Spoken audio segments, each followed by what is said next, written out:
بسم اللہ الرحمن الرحیم الحمد للہ رب العالمین والصلاة والسلام علی رسولہ والائمۃ المیامین اما بعد، بہترین برکتوں رحمتوں کے ساتھ ماہ مبارک کے رجب المرجب، اس کا ہر دن، اس کی ہر رات ایک خاص کیفیت لیے ہوئے ہے۔ یہ وہ مبارک مہینہ جس میں خدا نے اپنے آخری پیغمبر کو مبعوث پر رسالت کیا ہے۔ یہ وہ بہترین مہینہ ہے جس کی برکت سے خدا نے کائنات پر اپنا لطف و کرم نازل فرمایا۔ رجب کے کئی نام، ان میں سے ایک نام کہ جو تاریخ نے بیان کیا، رجب الفرد، رجب الحرام، رجب الاسب، رجب الاسم، اس کے علاوہ ایک اور مخصوص نام بھی اس مبارک مہینے کا۔ قوم سمود کے نزدیک اس کا نام تھا ہاؤبل، ہوبل نہیں، ہاؤبل۔ برکتیں اور رحمتیں اس امت کے لیے، مگر مہینے 12 ہمیشہ تھے۔ جب سے خدا نے بنایا زمین و آسمان کو، تو کتاب خدا میں لکھ دیا کہ مہینے 12 ہوں گے۔ ظواہر کے لحاظ سے مہینے اور بواطن کے لحاظ سے ائمہ طاہرین علیہم الصلاۃ والسلام۔ اور کیا کہنا، جب بات ائمہ طاہرین کی آئی تو امام تقی جواد علیہ الصلاۃ والسلام کی آمد، اس میں گرامی آپ کا محمد، مشہور لقب تقی اور جواد، جو تقوی طلب کرے تو امام کا وسیلہ اختیار کرے، جو جود و کرم چاہتا ہو،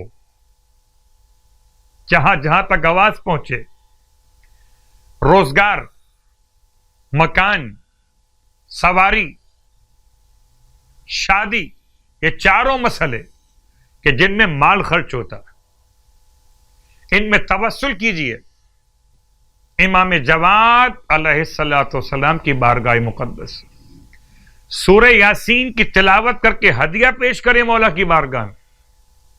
شادی کی دعا ہو، مکان کا مسئلہ ہو، گاڑی کا مسئلہ ہو، یا روزگار کا مسئلہ ہو۔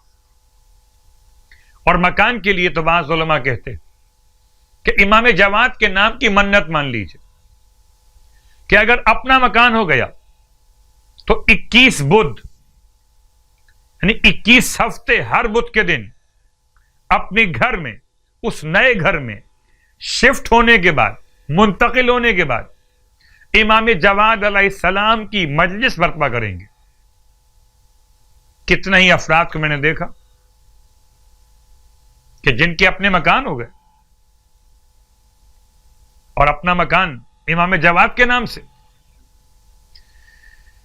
تو پروردگار کی بارگاہ میں امام جواد کا وسیلہ تقوی اختیار کرنے کے لیے بھی کم سن شہزادہ،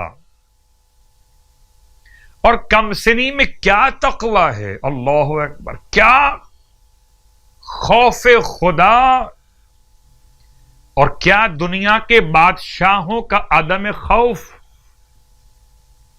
راستے پہ کھڑے ہیں بچے، بھاگ جاتے، یہ بتا رہا ہے رک کر کہ اس کا لخت جگر ہے کہ جس کے آباء و اجداد بھی رکے رہے۔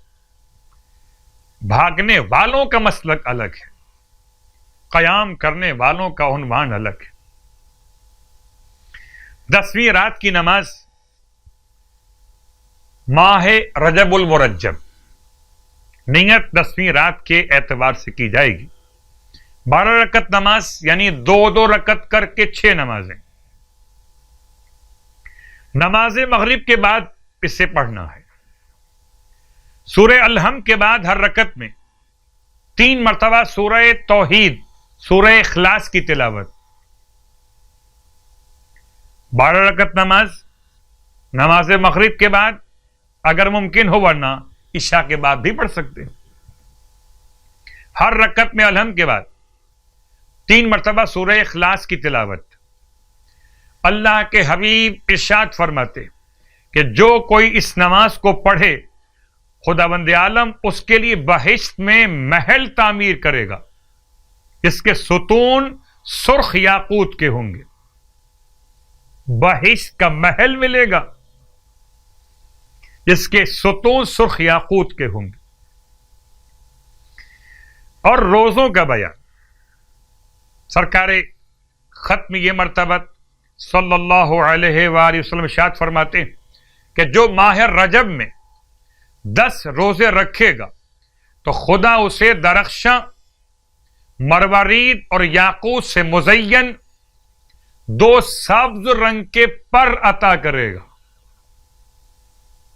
جس کے ذریعے یہ ہوا کی طرح پل صراط سے پرواز کرتا ہوا جنت میں داخل ہو جائے، اور اس کا شمار مقرب خدا اور عادل افراد میں ہوگا. گویا اس نے 100 سال تک اللہ سے اجر و ثواب چاہتے ہوئے نمازیں پڑھی ہوں اور صبر کے دامن کو ہاتھ میں تھامے ہوئے رکھا ہو. اس روزے کے ثواب کے ساتھ پھر اشارہ کر دو کہ نماز سلمان فارسی، یہ نماز 10 رکعت اول رجب، 10 رکعت اوسط رجب اور 10 رکعت آخر رجب میں پڑھی جاتی ہے. پروردگار ہم سب ماہ مبارک کے رجب کے صیام اور قیام کی توفیق عطا فرمائے. الہی آمین.